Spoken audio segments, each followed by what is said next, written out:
बिल्कुल आपने सही कहा। मैं तो आप आम इंसान की फिल्म की बात कर रही हैं, मैं तो आम इंसान ढूंढते ढूंढते थक गया हूँ।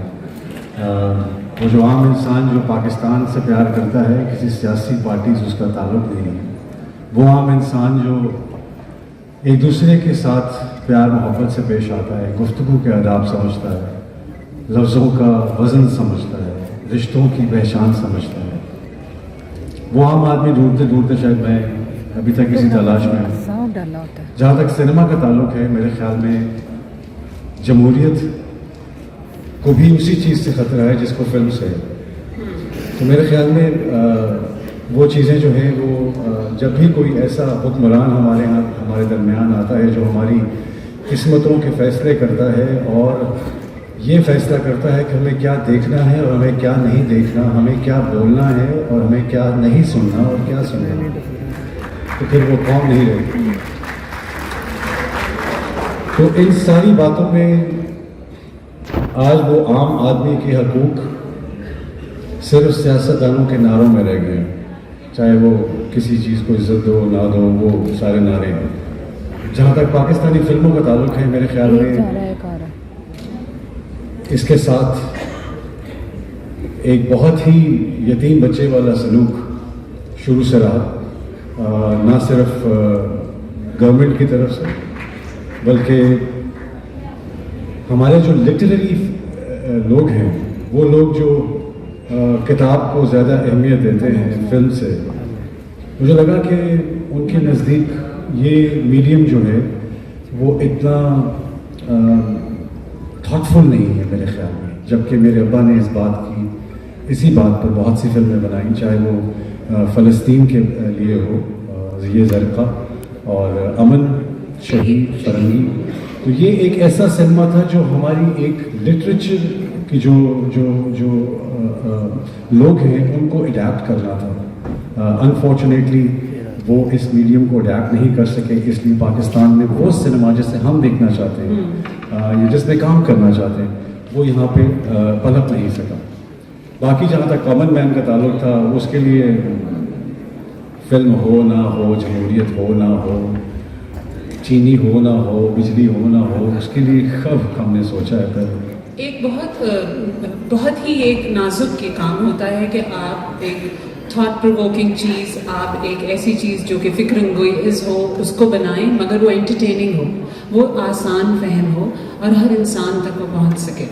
ये चीज़ आपके वालिद ने के यहाँ नज़र आती है। मतलब वो ब्लॉकबस्टर फिल्म्स थी, ज़रक़ा या शहीद, जिन्होंने कितने वीक्स की सक्सेसफुल रन था उनका, और आम लोगों ने रेजोनेट हुई जाके उन्होंने देखी, because that was a huge political statement, वो एक सियासी मंजरनामा के वजह। बिल्कुल, लेकिन मेरे ख्याल में उस वक्त लोगों में आज लोगों में बोलने का हौसला तो है, लेकिन सुनने का हौसला नहीं। आप में है सुनने का हौसला। आप लोगों को लगता है कि मैं इतने लोग यहाँ बैठे हैं,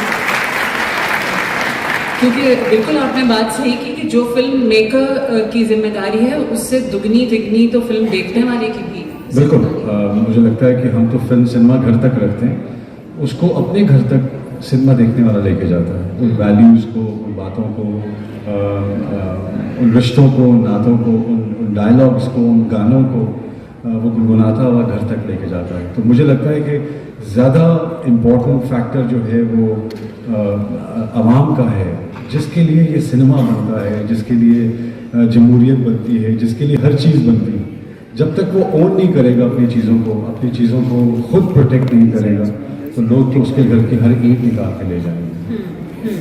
तो एक जो जैसी फिल्में पहले बनी जिनका हम जिक्र कर रहे हैं या हमने देखी, उसका जो एक पॉलिटिकल व्यू था या एक वर्ल्ड व्यू था, वो लोग बड़े विजनरी थे, वो लोग बड़े रेवोल्यूशनरी थे। अगर आपके वालिद उस वक्त हबीब जालिब के साथ मिलकर काम करते थे, रेवोल्यूशनरी पोएट थे, एक अवामी पोएट थे। आज एक कमर्शलिज्म का इस कदर प्रेशर है कि ये बनेगी नहीं, ये बिकेगी नहीं, लोग देखेंगे नहीं, लोग पसंद नहीं करेंगे, और वो सारी जिम्मेदारी अगेन। देखिए, मैं ये ज़रूर कहना चाहूँगा बिल्कुल कि यहाँ पे पाक टी हाउस के नाम से एक कॉफ़ी हाउस होता था, जहाँ पे सारे राइटर्स, लिटरेचर लिखने वाले, पोइट्री लिखने वाले, थॉट प्रोवोकिंग राइटर्स जो थे, वहाँ पे बैठ के शाम को गुफ्तगू किया करते थे। आज वहाँ पे गाड़ी के टायरों के पंक्चर की दुकान है। तो जी जी, कमरा है, लोग हैं।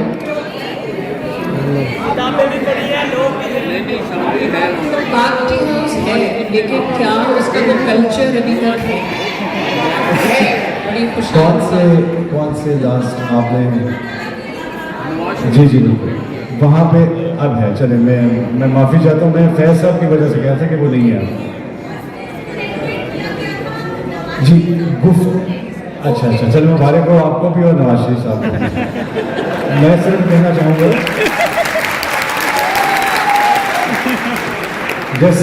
जैसे खाने की खुशबू फैलती है, वैसे ही लफ्ज़ों की खुशबू फैलती है। अगर आपको शहर में वो पोइट्री और वो थॉट सुनने को नहीं मिल रहा, तो इसका मतलब कि पाक टी हाउस तो है, शायद वहाँ चाय भी बनती हो, लेकिन वहाँ पे वो थॉट प्रोवोकिंग, वो बातें, वो लिटरेचर, वो लोग। हबीब जावेद साहब की जो सबसे बेहतरीन तस्वीर मेरे घर में लगी हुई है, उसमें उनको पुलिस का डंडा पड़ रहा है। मैं कहना ये चाह रहा हूँ, ये कौन है? इसे चुप है। बड़ी अच्छी बात है। स्ट्रक्चर मौजूद है। चले, शुक्र है कि वो मकबरा है, सिर्फ लाश दफ नहीं है वहाँ पे, वो रख लेंगे। क्या चीज़ आर्ट है क्या, और हमारे यहाँ उसकी क्या एक वैल्यू है? आर्टिस्ट क्या कर सकता है, वो क्या जादू है? जैसे हम तो बड़ा मेस्मराइज होकर आपको बड़े पर्दे पे देखते हैं, and then you larger than life, और उस वक्त आप जो कहते हैं हमें उस पर यकीन है। जैसे कहते हैं ना कि नुक्ते च गल मुकदी है, इस तरह ही पहले ही हर्फ से बात खत्म होती है कि जब आप फिल्म का पहला फ्रेम खोलते हैं तो आप किस सफ़र पे लेके जाना चाहते हैं आवाम को। सूफीज़म की तरफ लेना चाहते हैं, रोमांटिक की तरफ जाना चाहते हैं, एक्शन की तरफ जाना चाहते हैं, आप कहना क्या चाहते हैं? ये ऐसे ही है जैसे गालिब साहब ने दीवान लिख दिया तो किसी ने अपनी फिल्म बना दी।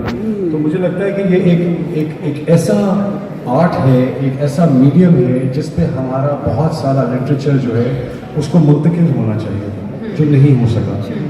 अनफॉर्चुनेटली हमारे जो इस तरह के राइटर्स थे जो एग्रेसिव लिखते थे या स्टेट के या हालात के ऊपर लिखते थे, उनके साथ उनका हाल ये हुआ कि माओ ने अपने बच्चों को ये कहना शुरू कर दिया कि बेटा ये नहीं बनना, मतलब हबीब जालम नहीं बनना।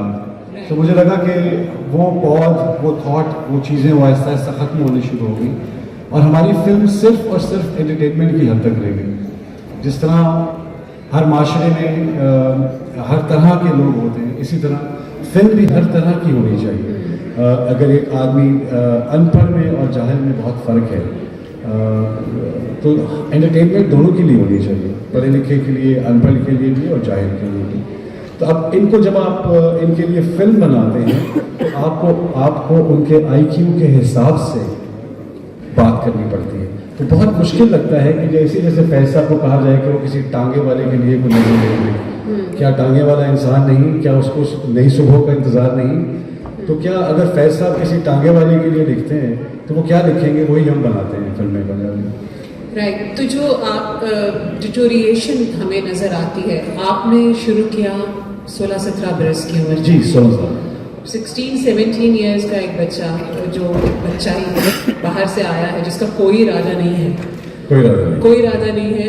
इतने जायंट्स हैं फिल्म के घर में ऑलरेडी और कोई इरादा नहीं है फिल्म की तरफ जाने का, और उनसे ही उनकी माँ ये कहती है कि आप उन्हीं कदमों पे चलिए जिन पे आपके वालिद चल रहे थे, जहाँ से उनका सफ़र छूटा था। आपकी अपनी माशाल्लाह बेटियां हैं, तो शान शायद when he was 16 and now when your children are at the same age, आपको कोई फ़र्क, कोई डिफरेंस नज़र आता है? मुझे लगता है कि आज के बच्चे भी उतने ही नादान हैं जितने हम हुआ करते थे। इंफॉर्मेशन ज़्यादा है इनको, लेकिन नादानी वहीं पे। अपने आप को अपने रंग दिखाने का शौक़ और अपना मकाम हासिल करने का शौक़।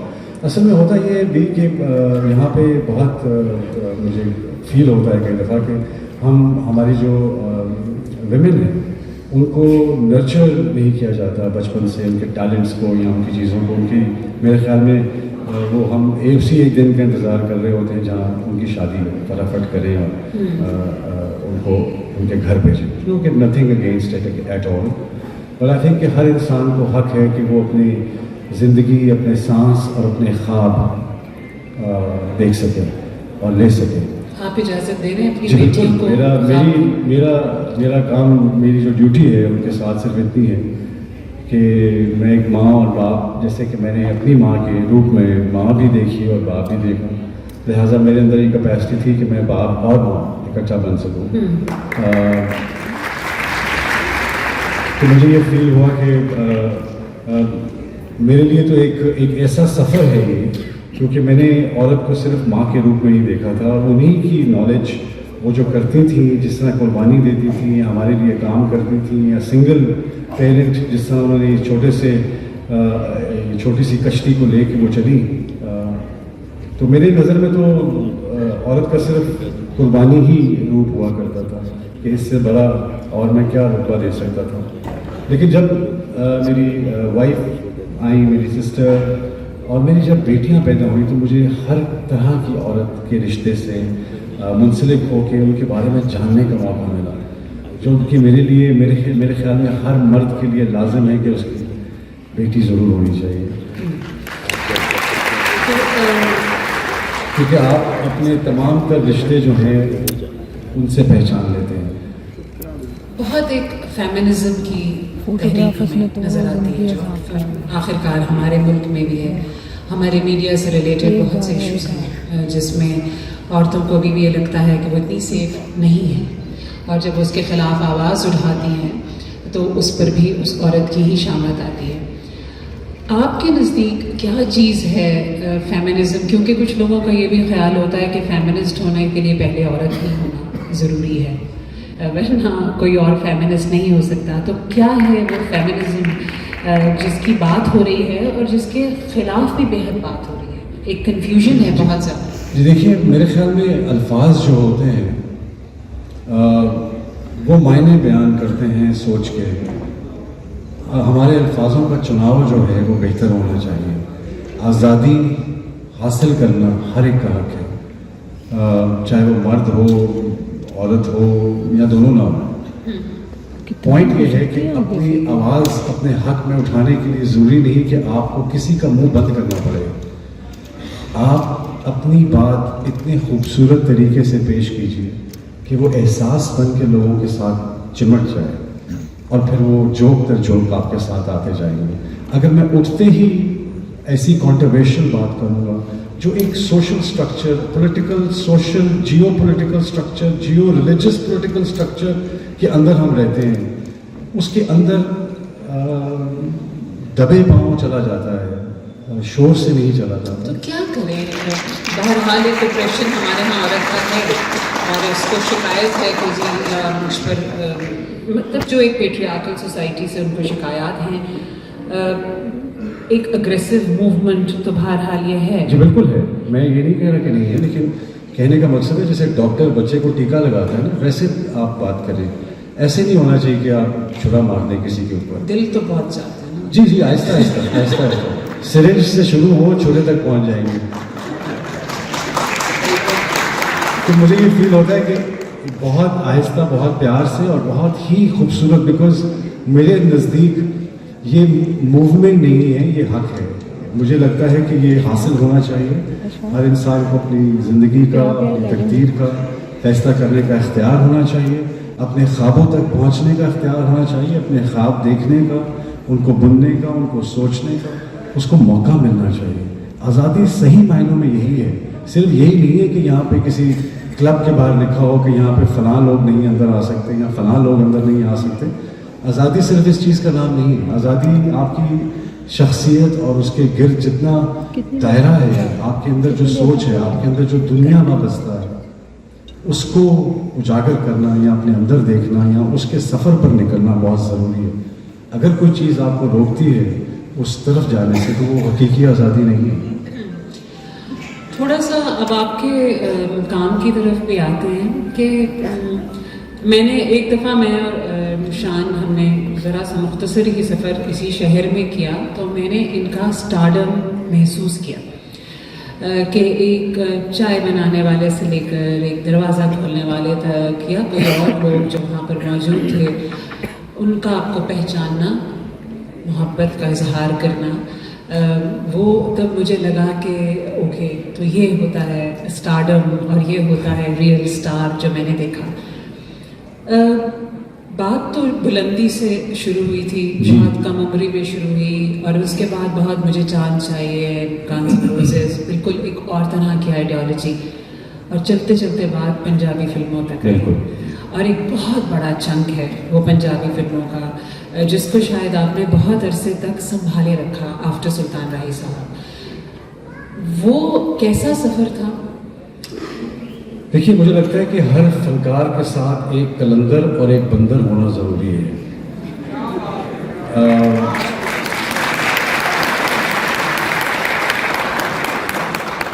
तो कलंदर मैं घर छोड़ के जाता हूँ, बंदर मैं साथ लेके जाता हूँ। होता ये है कि ये बड़ा खूबसूरत बैलेंस है आपकी शख्सियत का, कि जो आप हैं और फिर आपका शोबा ऐसा है। यानी मिसाल के तौर पे आप राइटर हैं, अगर मैं आपको एक बात कहता हूँ कि एक शहर के भंगी के ऊपर आपने एक कहानी लिखनी है, तो आप एज अ राइटर उसको ना नहीं कर सकते। आप उसकी रिसर्च पे जाएंगी और फिर उसकी लवाजमात को पूरा करते हुए, उसकी नशिस्त व बर्खास्त, उसकी गुफ्तगू का अंदाज, उसके अल्फाज, उन सब को चुन के उसके तजर्बात, उसके एक्सपीरियंसेस, फिर आप उसे पेश करेंगी हकीकत के करीब तर होने के लिए। फनकार भी यही करता है। मुझ पे मैं एज एन एक्टर ये नहीं समझता हूँ कि मुझे किसी रोल को ना करना चाहिए, बिकॉज मेरा काम है पाकिस्तान की एक थकी हुई, टूटी हुई, बिखरी हुई, बिजली के बिलों में खोई हुई एक आवाम का मैं अदाकार हूँ।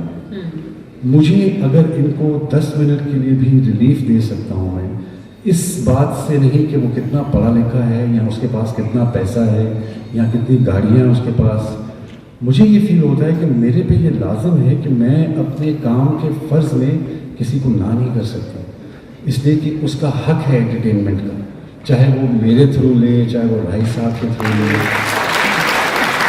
क्या ताकत है एक पंजाबी सिनेमा एक बहुत पावरफुल मीडियम? जी बिल्कुल। और अब तो अगर आप देखें तो माशाल्लाह जो हमारी गवर्नमेंट है उसके जो रिप्रेजेंटेटिव हैं, अगर आप उनकी गुफ्तगू देखें तो आपको पंजाबी फिल्म बच्चों की फिल्म लगेगी। तो और अभी हम जब बैक स्टेज में बैठे थे और अभी शांत नहीं आए थे, तो बाकी जितनी खूबसूरत ख़वातीन बैठी हैं सामने हमारे इस वक्त, बुशरा और नीलम और सब लोग, तो इन्होंने मुझे, अस्मा ने कहा कि उफ, जो फिर उसने घुंघरू पहन के वो नाच किया है, छेती बोली में तबीबा, छेती बोली में तबीबा। तो एक पैशन जो था आपके अंदर उस फिल्म में स्पेशली, और भी बहुत सी ऐसी पंजाबी फिल्में, उसने एक और उसको एलिवेशन दी जो कि पहले नहीं था। बड़े कार्डबोर्ड कैरेक्टर्स थे, हमें समझ में आता था अब ये होगा, अब ये होगा। तो वो जो एक सूफी रंग था और वो सब कुछ जो था, उसने कनेक्ट किया इस मिट्टी के साथ जिसकी ये फिल्म है। आज वो गैप दोबारा से नज़र आ रहा था। देखिए, मेरे ख्याल में गैप नहीं है, बिकॉज अगर आज भी अगर आप इस दौरे हाजिर की कोई सुपर हिट फिल्म कहते हैं तो वो भी आपको पंजाबी बनानी पड़ी, मौला जाट। तो इसका मतलब है कि तो उसके अलावा आपने, मैं कहने का मेरा यही मकसद था कि टेक्नोलॉजी और मेकिंग फ़र्क हो सकती है। आपको इसी जगह से फिल्म उठा के, पुरानी फिल्मों में से, पुरानी फिल्म इंडस्ट्री से, आप बाकी शायरों को पढ़ते इसलिए हैं कि उनसे आप उनकी पोइट्री को एंजॉय कर सकें और उनके अल्फाजों की और उनकी सोच की जो धागे हैं वो किसी तरह आपके सोच और अल्फाज में नज़र आने चाहिए। इसी तरह आपको जब तक पुरानी फिल्मों को हम नहीं देखेंगे, कि जब मैंने पंजाबी फिल्म करनी शुरू की तो मैं अभी तक एक्चुअल पंजाबी पढ़ नहीं सकता हूँ। So I have somebody who reads it to me, और मैं उसके एक्सेंट को भी कॉपी करता हूँ, उसकी जिस फिक्रे पे वो वज़न डालते हैं और मुझे लगता है कि ये इम्पैक्ट क्रिएट करेगा, तो मुझे इस तरह हासिल किया। इल्म हासिल करना है, आप सुनने से कर लें, पढ़ने से कर लें, फ़र्क नहीं पड़ता। अगर पढ़ने वालों को देखें तो वो पिछले 100, 500, 1000 साल पहले तक तो सब सुनने वाले ही थे, माइकल एंजेलो, पिकासो, रेनेसांस जितना है उसमें सब शागिर्दी थी, उसमें कोई पढ़ाई थी, कोई कॉलेज डिग्री नहीं दे रहा था। तो वैसे भी नुसरत फ़तेह अली खान साहब के पास दुनिया के हर कॉलेज में उनको ऑनररी PhD डिग्री दी हुई है, सिवाय पाकिस्तान के, माशाल्लाह। तो आप बिल्कुल आपने बात सही की कि जो हमारा क्लासिक्स हैं, जो हमारा अपना वर्सा है, बिल्कुल उससे जुड़े हैं। बट आगे बढ़ने के लिए क्या कोई नई चीज़ कल्टीवेट हो रही है? कल अमजद साहब गुजर गए, एक और बॉयड, एक और खला हमारे अदबी मंजर पे हमें नजर आता है। मैंने कल ट्वीट भी इसी बात पे की थी कि मैंने सारे राइटर्स की तस्वीर लिख के लगा कर नीचे लिखा था कि ये सब तो एक एक करके चले गए, हमारे लिए ये मुल्क जो है सिर्फ सियासतदानों का मुल्क छोड़ गए हैं पीछे। कोई ऐसी आदमी नहीं जो ऐसी बात कर रहा हो, जो वतन की बात कर रहा हो, जो इकट्ठा करने की बात कर रहा हो। What is the way forward? तो क्या करें आप कि अगर अभी हालात तो अब ये हैं? मुझे लगता है कि हमारा जो जिस तरह लिटरेचर फेस्टिवल है, मुझे लगता है कि इसको जो यहाँ पे आए हैं इनको एज अ सोशल रिस्पॉन्सिबिलिटी, एक होती है कॉर्पोरेट सोशल रिस्पॉन्सिबिलिटी, मैं कहता हूँ ह्यूमन सोशल रिस्पॉन्सिबिलिटी होनी चाहिए टूवर्ड्स एंटरटेनमेंट। हम लोग आपस में इकट्ठे होकर आपकी तरह का सिनेमा, मेरी तरह का सिनेमा, आम आदमी की तरह का सिनेमा क्रिएट कर सकते हैं। लेकिन हम सब बटे हुए हैं, कोई स्टेज को महाराजा कहता है, कोई फिल्म को कहता है, कोई किताब लिख के वाह लेता है। ये बिखरे हुए लोग हैं, हम एक नहीं हैं। तो जैसा अनवर साहब हैं, अनवर मकसूद साहब इतना अच्छा लिखते हैं, वो प्लेज लिखते हैं, तो क्या फिल्म ना लिखने की कसम खाई हुई है उन्होंने। तो जब ऐसे लोग नहीं आते फिल्म्स में, जब ऐसे लोग टेलीविज़न की तरफ नहीं आते, अभी अमजद साहब का मैं सुन रहा था कि PTV ने उनको 5 साल तक दूर रखा अपने से। क्या वजह हुई? क्या किसी ने कभी पूछा? क्या हमारे में से जो लोग सियासत में गए या सियासतदानों के साथ गए, क्या कभी उन्होंने ये सोचा कि ये 5 साल तक अमजद साहब को PTV ने नहीं बनाया, जबकि उन्होंने इतने इतने बड़े खूबसूरत प्लेस दिए, आपके इतने इतने बड़े राइटर्स हैं, वो सब लेक्चरर्स बन चुके हैं, टेलीविज़न उनको जगह ही नहीं देता। तो बड़ी दुख की बात है। आप इसलिए मैं ये ज़रूर कहूँगा कि आप अगर आज अपने ड्रामे देखते हैं, टेलीविज़न का एक दौर था जब PTV का दौर था, उसके बाद अगर आप देखते हैं आज के ड्रामे तो वही सास बहू, उसका चक्कर उसके साथ, उसका चक्कर उसके साथ, वो उसके साथ भागने की तैयारी कर रहे हैं, वो उसको छोड़ने की तैयारी कर रहे हैं।